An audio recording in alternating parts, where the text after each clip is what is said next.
there's no way nagumambisha zamatsiko yawe yashize.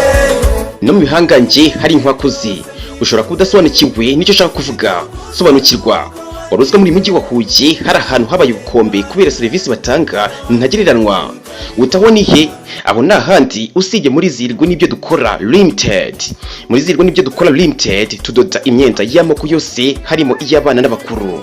Tudoda tukanagurisha uniforme z'abanyeshuri, amakorari, amaresitora n'amakapani atandukanye. Tudoda amasarubeti y'abubatsi, abakanishi, abanyeshuri n'abandi. Twigisha kudoda modeli zitandukanye. Dukora amashini adoda amoko yose tukanayagurisha ku giciro gishimishije. Turasirifira, tugakora babiroke, tukanakora broderi ku myenda yose. Kugisha gukora broderi na koroneri.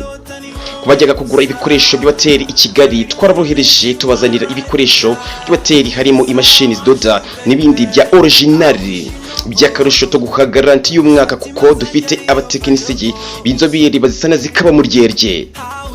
Muri zirgo nibyo dukora limited muri dusangana ibitambaro by'amoko yose harimo ibya costume, uniforme n'iby'abadamu.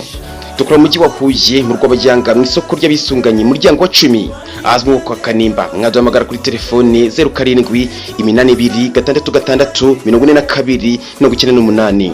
Ikaze muri zirgo nibyo dukora limited, iwacu umukiriya n'umwami mwese muhawe ikaze. More,